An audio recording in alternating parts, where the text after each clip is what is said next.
आज की इस दुनिया में जब भी कोई बड़ा अंतर्राष्ट्रीय मुद्दा सामने आता है, चाहे वो युद्ध हो, चाहे तेल की कीमतें हो या फिर किसी देश की अर्थव्यवस्था डगमगा रही हो, एक बात बार बार दिखाई देती है। लगभग हर फैसले में कहीं ना कहीं अमेरिका मौजूद होता है। अब यहाँ एक सवाल उठता है, क्या ये सिर्फ इसलिए है क्योंकि अमेरिका सबसे ज्यादा ताकतवर है, या फिर हम ताकत को ही गलत तरीके से समझ रहे हैं? क्योंकि अगर सिर्फ हथियारों से ताकत बनती तो इतिहास कुछ और कहता। आज की इस वीडियो में हम केवल फैक्ट्स नहीं जानेंगे, बल्कि हम पहले सोचेंगे और फिर फैक्ट से उस सोच को टेस्ट करेंगे। नमस्कार दोस्तों, इस वीडियो में ना तो अमेरिका की तारीफ होगी और न ही आलोचना। हम सिर्फ ये समझने की कोशिश करेंगे कि अमेरिका इस पोजीशन पर पहुंचा कैसे, और सबसे जरूरी बात, क्या ये ताकत हमारी सोच से कहीं ज्यादा कॉम्प्लेक्स है? अक्सर जब हम कहते हैं दुनिया का सबसे ज्यादा ताकतवर देश, तो हमारे दिमाग में एक सीधी सी पिक्चर बनती है, बड़ी सेना, ज्यादा हथियार और ज्यादा पैसा। लेकिन यहीं पर हम सबसे बड़ी गलती करते हैं, क्योंकि इतिहास में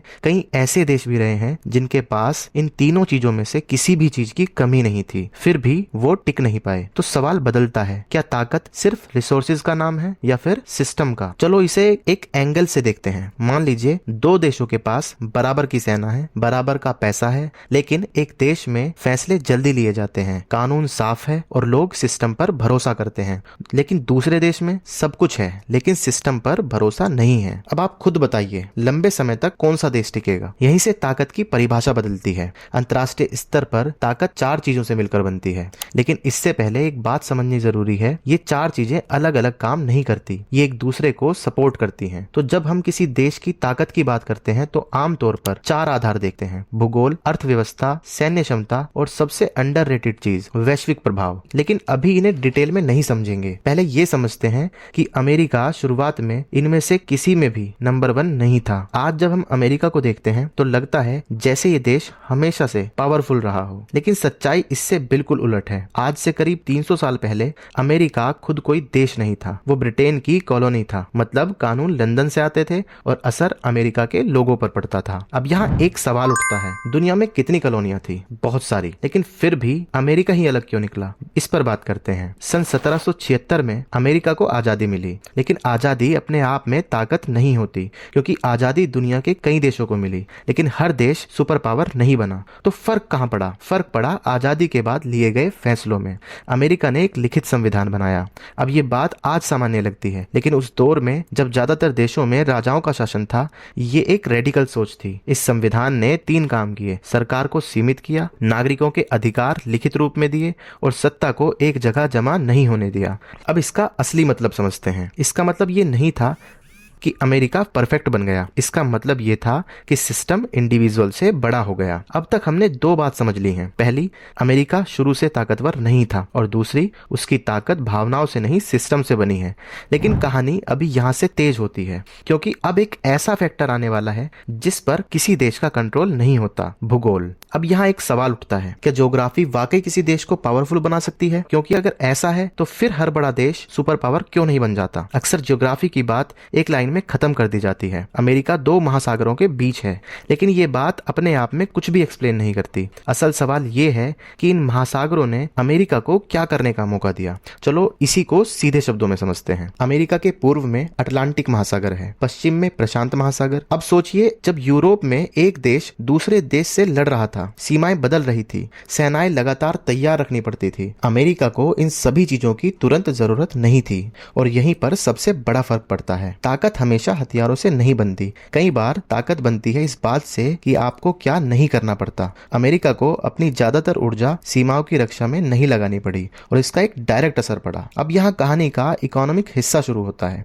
जब किसी देश को लगातार युद्धों की चिंता नहीं होती तो वो 3 चीजों पर ध्यान दे सकते हैं: उद्योग, व्यापार और इंफ्रास्ट्रक्चर। यूरोप के कई देशों में इंडस्ट्रियल ग्रोथ युद्धों की वजह से बार बार रुकती रही, और अमेरिका में यह प्रोसेस लगातार चलता रहा। अब ज्योग्राफी का एक और हिस्सा समझते हैं जिसकी बात बहुत कम होती है। अमेरिका के पास लंबी नदियां हैं, उपजाऊ जमीन है और एक कनेक्टेड लैंड मास है। इसका मतलब क्या हुआ? Raw material. ये रॉ मटेरियल देश के अंदर ही मूव कर सकता था। कोल, आयरन और फूड, सब कुछ एक ही इकोनॉमिक सिस्टम में। यूरोप में कई बार रॉ मटेरियल सीमाओं और कॉन्फ्लिक्ट में फंस जाता था।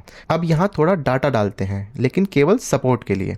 19वीं सदी के अंत तक अमेरिका दुनिया के सबसे बड़े इंडस्ट्रियल प्रोड्यूसर्स में एक बन चुका था, लेकिन असली बात ये नहीं है, असली बात ये है कि ये ग्रोथ किसी एक सेक्टर में नहीं थी, ये एग्रीकल्चर, मैन्युफैक्चरिंग और ट्रांसपोर्ट तीनों में एक साथ हुई। यहीं से इकोनॉमिक स्टेबिलिटी आनी शुरू हुई। अब सोचिए, अगर आपके पास दो महासागर हैं तो आपके पास दो ग्लोबल ट्रेड रूट्स भी हैं। पहला रूट अटलांटिक रूट यूरोप और दूसरा route Pacific route to Asia. अब सवाल ये है, क्या अमेरिका ने इन रूट्स का सही इस्तेमाल किया? यहीं से अमेरिका एक डोमेस्टिक इकोनॉमी से ग्लोबल इकोनॉमी की तरफ बढ़ा। अब तक हमने तीन बातें जोड़ ली हैं। पहली, ज्योग्राफी ने अमेरिका को सुरक्षा दी, दूसरी, सुरक्षा ने चॉइसेस दी और तीसरी, चॉइसेस ने इकोनॉमी को मजबूत किया। लेकिन अभी ये सिर्फ फाउंडेशन है, असली एक्सेलरेशन अभी आना बाकी है। 20वीं सदी की शुरुआत में अमेरिका अब सिर्फ अपना सामान खुद के लिए नहीं बना रहा था, वो एक्सपोर्ट करने लगा था। और यहाँ एक इंपॉर्टेंट बदलाव हुआ, अमेरिका प्रोड्यूसर बन रहा था और बाकी दुनिया कंज्यूमर। ये इम्बैलेंस आगे चलकर बहुत बड़ा रोल निभाने वाला था। तो अगर हम यहाँ तक की कहानी एक लाइन में कहें तो अमेरिका की ज्योग्राफी ने उसे लड़ाई से नहीं, निर्माण से जुड़ा रखा। लेकिन अभी एक ऐसा इवेंट आने वाला है जो इस एडवांटेज को ग्लोबल पावर में बदलेगा, और वो इवेंट है विश्व युद्ध। अब तक जो कहानी हमने समझी है वो धीरे धीरे बनी हुई एक फाउंडेशन है, लेकिन इतिहास में कभी कभी एक ऐसा मोमेंट आता है जो सारी इक्वेशंस बदल देता है। 20वीं सदी में दुनिया के लिए वो मोमेंट था विश्व युद्ध। अब यहाँ एक कॉमन अजम्पशन है, युद्ध देश को कमजोर करते हैं, और ज्यादातर मामलों में ये बात सही भी है। लेकिन अमेरिका की कहानी यहीं पर बाकी दुनिया से अलग हो जाती है। पहला विश्व युद्ध और फिर दूसरा विश्व युद्ध, इन दोनों में यूरोप और एशिया के बड़े हिस्से तबाह हो गए, शहर नष्ट हुए, फैक्ट्रियां खत्म हुई, लाखों लोग मारे गए। अब यहाँ एक सिंपल सवाल उठता है, अमेरिका भी तो युद्ध में शामिल था, फिर वो क्यों नहीं टूटा? जवाब ज्योग्राफी में नहीं, टाइमिंग में है। अमेरिका इन युद्धों में शुरुआत से शामिल नहीं था, वो तब शामिल हुआ जब हालात उसके लिए स्ट्रेटेजिकली मैनेजेबल थे। इसका असर क्या हुआ? अमेरिका की जमीन पर युद्ध नहीं लड़ा गया, उसकी फैक्ट्रियां नष्ट नहीं हुई, बल्कि वो पूरी क्षमता से काम करती रही। अब यहाँ एक अनकंफर्टेबल लेकिन जरूरी बात समझते हैं, युद्ध किसी के लिए तबाही होता है, लेकिन किसी के लिए इकोनॉमिक अपॉर्चुनिटी भी। अमेरिका के लिए विश्व युद्धों का मतलब था हथियारों का उत्पादन, खाद्य आपूर्ति, कपड़े, ईंधन, मशीनें। यूरोप के देश युद्ध लड़ रहे थे और अमेरिका उनको ये सब चीजें सप्लाई कर रहा था। दूसरे विश्व युद्ध के अंत तक दुनिया का लगभग आधा इंडस्ट्रियल आउटपुट अमेरिका से आ रहा था। लेकिन फिर भी ये पूरी कहानी नहीं है, क्योंकि असली बदलाव युद्ध के बाद आया। 1945 युद्ध खत्म हो चुका था, लेकिन दुनिया एक नए संकट में थी। यूरोप की इकोनॉमी टूट चुकी थी, एशिया के कई हिस्से गरीबी और इनस्टेबिलिटी में थे, और यहाँ पर एक सवाल खड़ा था, अब दुनिया का पैसा कौन संभालेगा, कौन दोबारा निर्माण करेगा, और किस सिस्टम पर बाकी देश भरोसा करेंगे? युद्ध के बाद अमेरिका के पास तीन चीजें थी, पैसा, उद्योग और स्टेबिलिटी। बाकी दुनिया के पास इनमें से कोई भी चीज पूरी तरह से नहीं थी। यहीं से अमेरिका की भूमिका सिर्फ एक देश की नहीं, बल्कि एक सिस्टम मैनेजर की बन गई। अब आता है इस पूरी कहानी का सबसे इंपॉर्टेंट पार्ट। 1944 में अमेरिका के ब्रिटन वुड्स नाम के एक शहर में एक बैठक हुई। इस बैठक में दुनिया के बड़े देश एक सवाल लेकर बैठे थे, हमें ऐसा ग्लोबल इकोनॉमिक सिस्टम चाहिए जो स्टेबल हो। और यहीं पर एक बहुत बड़ा फैसला लिया गया। इस नए सिस्टम में डॉलर को दुनिया की मुख्य करेंसी बना दिया गया। बाकी देशों की करेंसी डॉलर से जुड़ी और डॉलर सोने से जुड़ा। अब इसका असली मतलब समझते हैं। इसका मतलब ये नहीं था कि अमेरिका सबसे अमीर बन गया, इसका मतलब ये था कि दुनिया का व्यापार अब अमेरिकी सिस्टम से होकर गुजरेगा। अब सोचिए, अगर दो देश आपस में व्यापार कर रहे हैं और दोनों को डॉलर चाहिए, तो डॉलर कहां से आएगा? अमेरिका से। और अगर डॉलर सिस्टम अमेरिका के कंट्रोल में है तो फाइनेंशियल पावर अपने आप शिफ्ट हो जाएगी। यहीं से अमेरिका की ताकत इकोनॉमिक्स से सिस्टमैटिक बन जाती है। अब तक हमने तीन बड़े बदलाव देखे। पहला, युद्ध ने अमेरिका को डिस्ट्रॉय नहीं किया। दूसरा, युद्ध ने उसकी इकोनॉमी को बूस्ट किया। और तीसरा, ब्रिटन वुड्स ने उसे ग्लोबल सिस्टम का सेंटर बना दिया। लेकिन कहानी अभी खत्म नहीं हुई, क्योंकि अब एक और लेयर जुड़ने वाली है। युद्ध के बाद दुनिया दो हिस्सों में बंटने लगी, एक तरफ अमेरिका, दूसरी तरफ सोवियत यूनियन। और अब ताकत सिर्फ इकोनॉमी की नहीं, आइडियोलॉजी की भी होने वाली थी। तो सवाल बदलता है, क्या अमेरिका सिर्फ अमीर था या फिर वो दुनिया की सोच भी बदल रहा था? दूसरे विश्व युद्ध के बाद दुनिया को लगा कि अब शांति का दौर आएगा, लेकिन ऐसा नहीं हुआ। दुनिया ने युद्ध से तो छुटकारा पा लिया, लेकिन डर से नहीं। और इसी डर से एक नया दौर शुरू हुआ, कोल्ड वॉर। अब यहाँ एक सवाल उठता है, कोल्ड वॉर को युद्ध क्यों कहा जाता है जबकि इसमें सीधी लड़ाई नहीं हुई? कोल्ड वॉर में दो बड़ी ताकतें थी, एक तरफ अमेरिका और दूसरी तरफ सोवियत यूनियन। लेकिन ये लड़ाई सीधे सैनिकों से नहीं थी, ये लड़ाई थी सिस्टम की, सोच की और इन्फ्लुएंस की। एक तरफ कैपिटलिज्म और डेमोक्रेसी, दूसरी तरफ कम्युनिज्म और स्टेट कंट्रोल। यानी सवाल ये नहीं था कि कौन ज्यादा अमीर है, सवाल ये था दुनिया किस मॉडल पर चलेगी। अब यहाँ एक लॉजिकल शिफ्ट होता है। दूसरे विश्व युद्ध के बाद अमेरिका समझ चुका चुका था कि सिर्फ इकोनॉमी काफी नहीं है, अगर आप सिस्टम चला रहे हैं तो आपको उसे प्रोटेक्ट भी करना पड़ेगा। और यहीं से अमेरिका की मिलिट्री स्ट्रेटेजी एक नई दिशा में जाती है। अमेरिका ने एक इंटरेस्टिंग फैसला लिया। उसने ये नहीं कहा कि हम हर जंग लड़ेंगे, उसने कहा हम हर जगह मौजूद रहेंगे। यहीं से फॉरेन मिलिट्री बेसिस का कंसेप्ट अमेरिका की स्ट्रेटेजी का हिस्सा बनता है।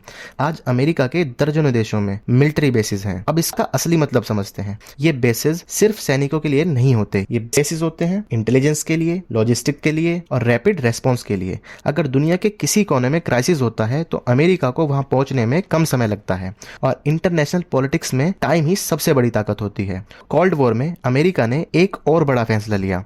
अकेले खड़े होने के बजाय उसने संगठन बनाए। सबसे बड़ा संगठन था नाटो। अब यहाँ एक कॉमन मिसअंडरस्टैंडिंग है। नाटो सिर्फ एक मिलिट्री ग्रुप है, असल में नाटो एक सिग्नल है। सिग्नल किस बात का? अगर किसी एक मेंबर पर हमला हुआ तो उसे सभी पर हमला माना जाएगा। इसका मतलब ये नहीं है कि हर बार युद्ध होगा, इसका मतलब ये है कि वॉर की कॉस्ट बहुत ज्यादा हो जाएगी। अब यहाँ एक इंपॉर्टेंट कंसेप्ट आता है, डेटरेंस। डेटरेंस का मतलब ताकत का इस्तेमाल नहीं करना बल्कि ताकत दिखाना, ताकि इस्तेमाल करने की नौबत ही ना आए। कोल्ड वॉर के दौरान अमेरिका की मिलिट्री ताकत ज्यादातर इसी काम में आई। कोल्ड वॉर सिर्फ सैनिकों की लड़ाई नहीं थी, ये टेक्नोलॉजी की भी दौड़ थी। सैटेलाइट्स, मिसाइल्स, कंप्यूटर्स और बाद में इंटरनेट, इन टेक्नोलॉजीज का बहुत बड़ा हिस्सा मिलिट्री रिसर्च से आया। अब इसका एक इंटरेस्टिंग साइड इफेक्ट हुआ। जो टेक्नोलॉजी सिक्योरिटी के लिए बनी थी वो धीरे धीरे सिविलियन लाइफ का हिस्सा बन गई और इससे अमेरिका की इकोनॉमिक और टेक्नोलॉजिकल लीड और मजबूत हो गई। अब तक हमने ये समझा कि अमेरिका की मिलिट्री ताकत सिर्फ लड़ने के लिए नहीं थी, वो थी इन्फ्लुएंस के लिए, डिटरेंस के लिए और सिस्टम को प्रोटेक्ट करने के लिए। लेकिन कोल्ड वॉर यहीं खत्म नहीं होती। 1991 में सोवियत यूनियन टूट गया, कोल्ड वॉर खत्म हो गया। अब यहाँ एक नेचुरल एक्सपेक्टेशन बनती है, अब तो अमेरिका की मिलिट्री जरूरत कम हो जानी चाहिए थी, लेकिन ऐसा नहीं हुआ। असल में अमेरिका की ग्लोबल रोल और क्लियर हो गई। कोल्ड वॉर के बाद अमेरिका लगभग अकेली सुपर पावर बन गया। अब दुनिया के कई कॉन्फ्लिक्ट्स में अमेरिका से एक तरह की उम्मीद जुड़ी हुई है, कभी स्टेबलाइजर की, कभी मीडिएटर की और कभी मिलिट्री फोर्सेस की। यहीं से एक नया डिबेट शुरू होता है। एक नजरिया कहता है अगर अमेरिका ग्लोबल सिक्योरिटी में एक्टिव ना होता तो दुनिया ज्यादा अनस्टेबल होती, और दूसरा नजरिया कहता है कि अमेरिका कई बार जरूरत से ज्यादा दखल देता है। ये डिबेट आज भी चल रही है और शायद आगे भी चलती रहेगी। अगर हम इस पूरे सेक्शन को एक थॉट में समेटें तो अमेरिका की मिलिट्री ताकत सिर्फ हथियारों की कहानी नहीं है, ये कहानी प्रेजेंस की है, संगठन की है और ताकत दिखाने की है। लेकिन अभी एक आखिरी सवाल बाकी है। आज की दुनिया में जब इकोनॉमी बदल रही है, नई ताकतें उभर रही हैं और टेक्नोलॉजी तेजी से आगे बढ़ रही है, क्या अमेरिका की ये ताकत हमेशा वैसी ही रहेगी या फिर हम एक बदलाव के दौर में हैं? अब तक हमने अमेरिका की ताकत को इतिहास, अर्थव्यवस्था, युद्ध और सैन्य शक्ति के जरिए समझा, लेकिन यहाँ एक जरूरी सवाल बनता है, इस ताकत का असर असल में किस पर पड़ता है? जब अमेरिका कोई बड़ा आर्थिक या राजनीतिक फैसला लेता है तो उसका असर सिर्फ उसकी सीमाओं तक सीमित नहीं रहता। कई बार दुनिया के दूसरे हिस्सों में नौकरियां, महंगाई और ग्रोथ भी प्रभावित हो जाती है। इसलिए कहा जाता है अमेरिका सिर्फ एक देश नहीं, एक ग्लोबल सिस्टम है। आम लोगों के लिए इसका मतलब अलग अलग होता है। एक स्टूडेंट के लिए एजुकेशन और रिसर्च के मौके, एक प्रोफेशनल के लिए टेक्नोलॉजी और जॉब्स, और कई देशों के लिए अपॉर्चुनिटी के साथ रिस्क भी। अब यहाँ थोड़ा रुकना जरूरी है। इतिहास बताता है कि कोई भी ताकत हमेशा एक जैसी नहीं रहती। दुनिया बदलती है, संतुलन बदलता है। तो सवाल ये नहीं है कि अमेरिका ताकतवर है या नहीं। असल सवाल ये है कि आने वाले समय में ये ताकत किस रूप में दिखाई देगी। वीडियो का मकसद आपको कोई फैसला सुनाना नहीं था, बल्कि ये समझना था कि अमेरिका की ताकत किस प्रक्रिया से बनी। अगर ये वीडियो आपको ग्लोबल घटनाओं को थोड़ा बेहतर समझने में मदद करे तो इसका यही उद्देश्य था। अगर आपको ऐसे शांत, लॉजिक बेस्ड एक्सप्लेनर पसंद आते हैं तो कमेंट में आपकी सोच जरूर बताइएगा। हम फिर मिलेंगे एक और विषय के साथ। बहुत बहुत धन्यवाद।